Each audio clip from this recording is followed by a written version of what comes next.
Hello!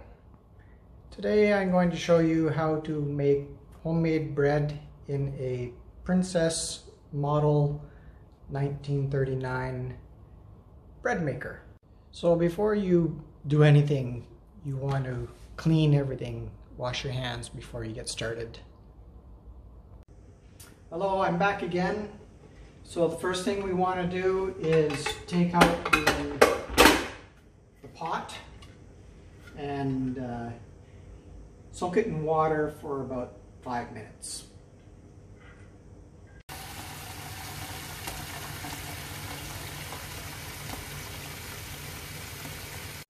Okay, so the pot has been filled up with water and soaked for about 5 minutes. That's mostly to loosen up any of the previous bread that was in there before. It can get stuck around the paddle wheel here, and just soaking it in water will loosen that up, and then it just seems to free it up. I think that's in the instructions somewhere. Okay, so we put it back together. So there are instructions that come with this unit, and I'd followed the instructions to the letter, and the first batch did not turn out. Maybe it was too much yeast, and it started, the bread rose up too much and it was touching the inner glass, and it looked like a monster inside there. So I've adjusted the recipe to actually cut it in half. And I'm going to use the whole wheat bread recipe, which is that one there. Okay.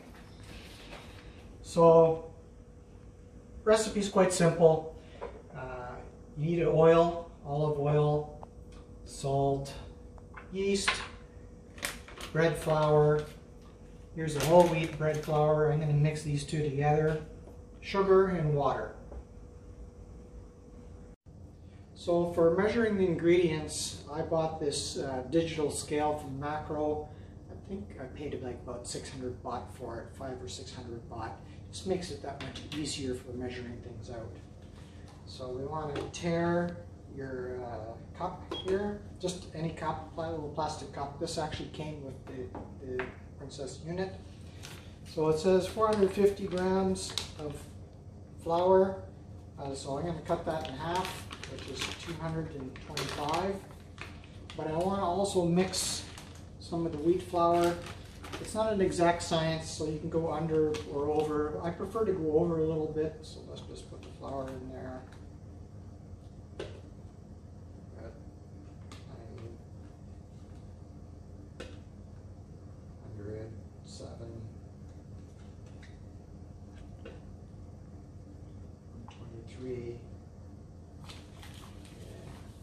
That in there.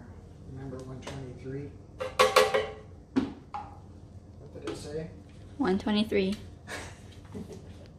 Okay, so you have to put in about another 100 grams to make that, bring that up to 225.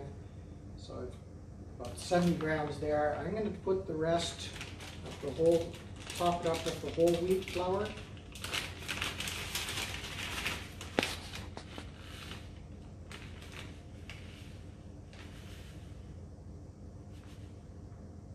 It's not exact, so you can go over. So I'm going to go over a little bit. 106 grams, that's fine.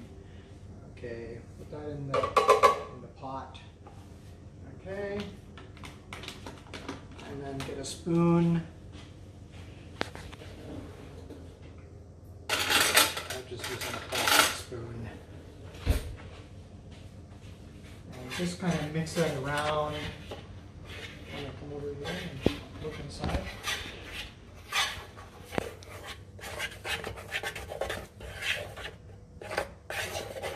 Just mix that up. Kind of level it out.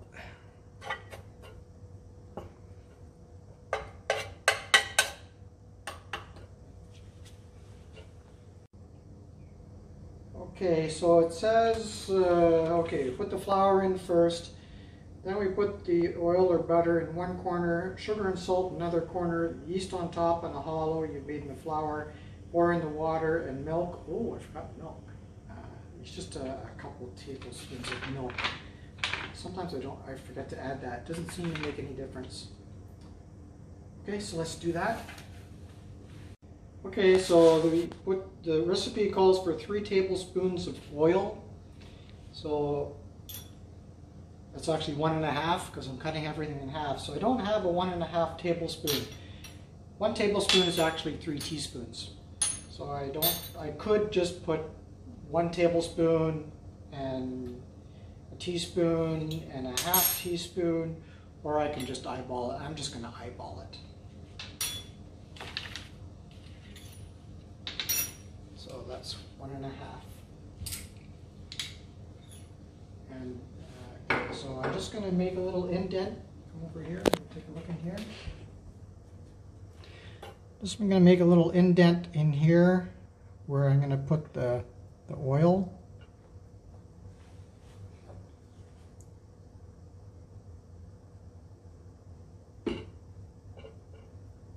One and about a half. It might be a little bit more. That's fine. It's not an exact science. It's not chemistry. Okay, so the recipe calls for 1.5 tablespoons of sugar. So we cut that in half, so that's actually going to be 3/4 of a tablespoon. So I don't have the proper spoon for that. So again, I'm just going to eyeball it. 3/4 of a tablespoon. There's my tablespoon here.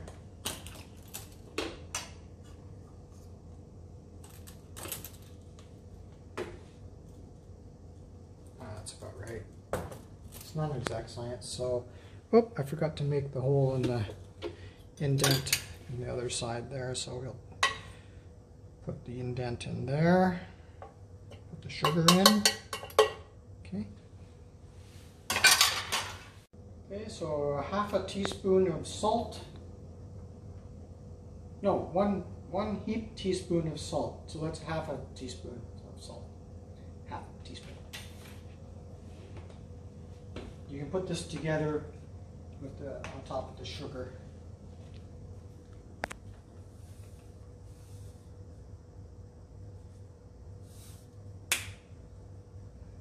Okay, let's just make a little dam there for the flour. I'm going to make some more indents over here because I'm going to have to put the water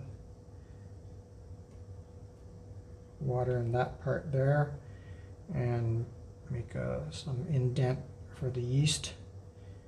You want to put the yeast on the opposite side of the salt because the salt will actually kill the yeast. So you don't want them mixing together right away. Okay. 2 tablespoons of milk, cut it in half, so it's only 1 tablespoon of milk, 1 tablespoon of milk. Oop. Doesn't matter if you go over, that's fine. I got a little bit of milk in the hole I made for yeast, so I might have to make another hole for that. 4 teaspoons of yeast, cut it in half, so we'll put 2 teaspoons of yeast. I have to put my glasses on because I can't see what I'm doing here.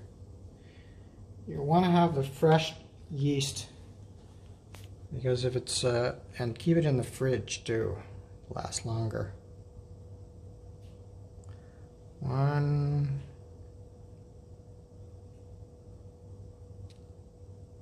2. So the recipe calls for 260 mils of water, so I'm going to put in 130, and I'm going to put that in the same spot as where I put the milk. And just kind of go around the outside, and I'm just going to put a little bit of water where the yeast is, just to get that, start to activate that yeast.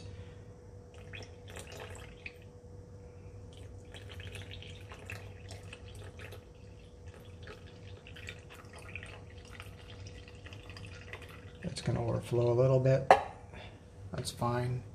Okay. Okay, so I've got everything in here in the pot now, so we just Simple, plug it in, close the lid. Now there's some settings here. There's a whole wheat setting, so all I'm gonna use the whole wheat setting, and it's gonna start mixing. Take a look.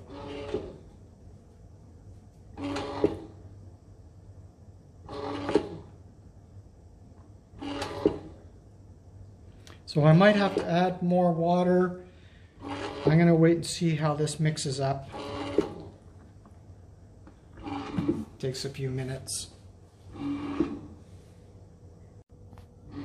Oh, just a last thought. I'm going to add in a 1/4 teaspoon of cumin seeds.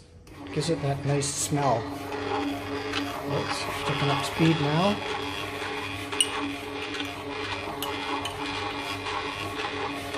There's my cumin seeds.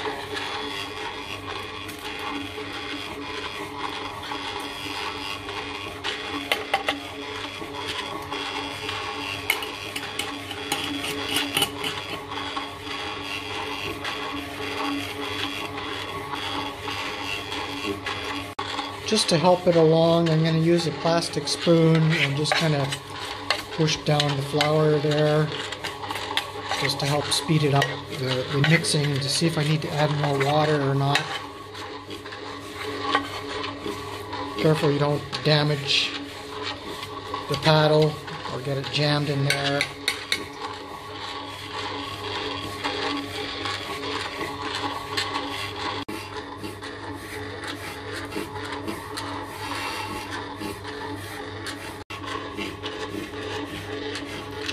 I want to get my finger in there. So I think I'm doing okay. It's nice and doughy. If it's sticking to the spoon, I might have to put a little bit more flour, but I think it's doing okay.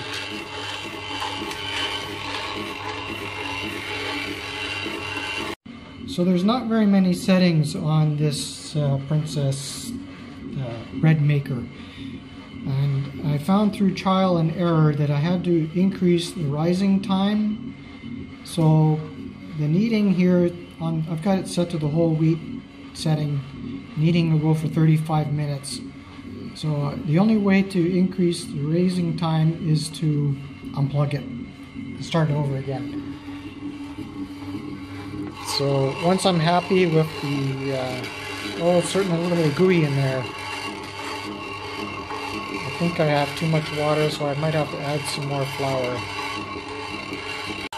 And I'm not really gonna measure it. I'm just gonna, I don't know, what is that, about maybe half a tablespoon of flour, just to help stiffen that up a bit.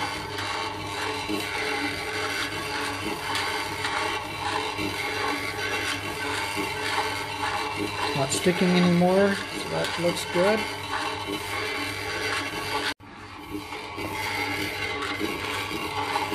Oh, it's looking good now. Okay, so I'm happy with the consistency, so I'm just going to unplug this.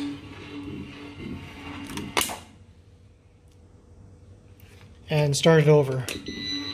Oop, that didn't go well. Let's try to turn it off. Unplug it. Wait a couple minutes or a second or two. Plug it back in. And whole wheat. Okay, so let's reset the cycle.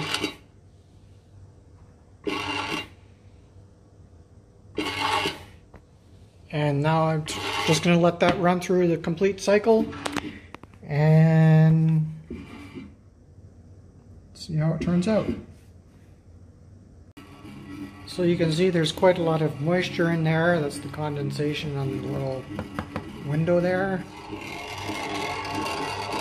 Everything looks okay. It's still in the kneading.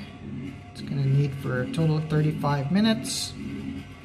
And then the paddle will stop, and then it'll let it rise apparently for 100 minutes. And then it bakes, and then it's done.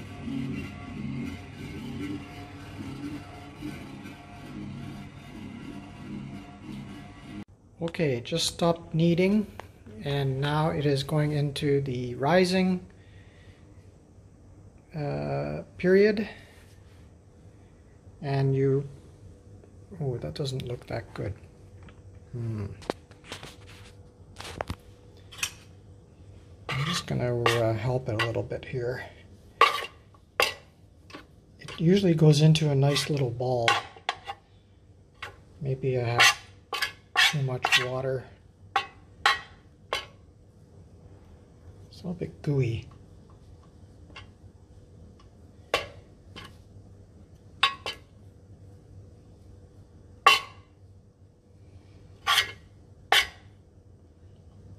Okay, well, it's not perfect, but let's see what happens. I'll just leave that. See what happens. Just gonna have a quick peek. Oh, it's already starting to rise. Take another peek. Yeah, it's rising nicely.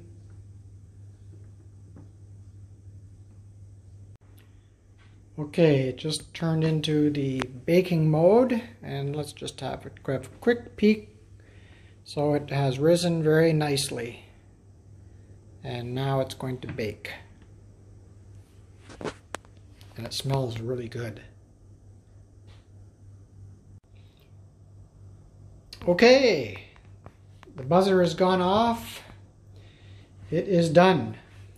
Now this unit will keep it warm for another 60 minutes, but it is done, so and I don't need to keep it warm, so I will just switch it off and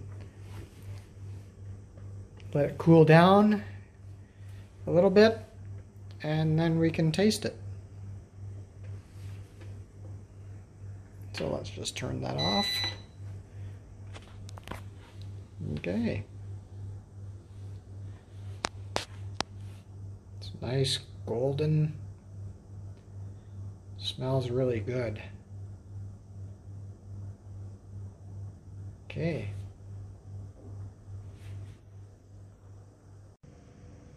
Okay, so it is done and ready to take out.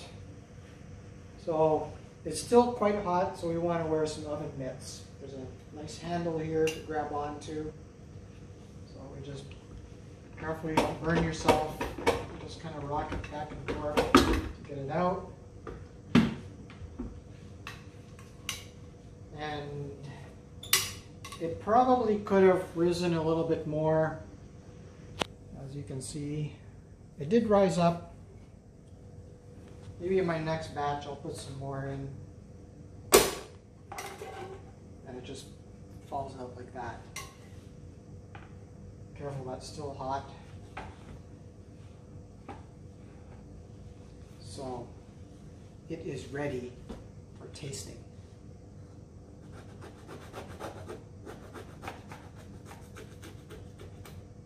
It is still really hot.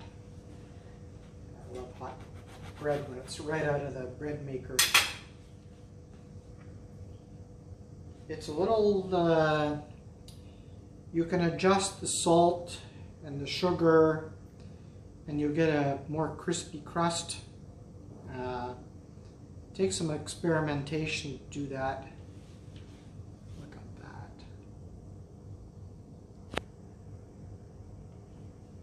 Okay. Let's put some butter on that.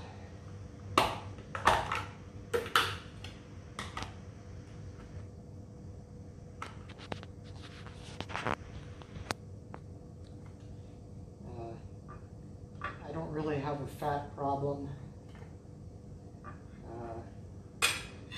Or cholesterol, so I'm not too worried about this.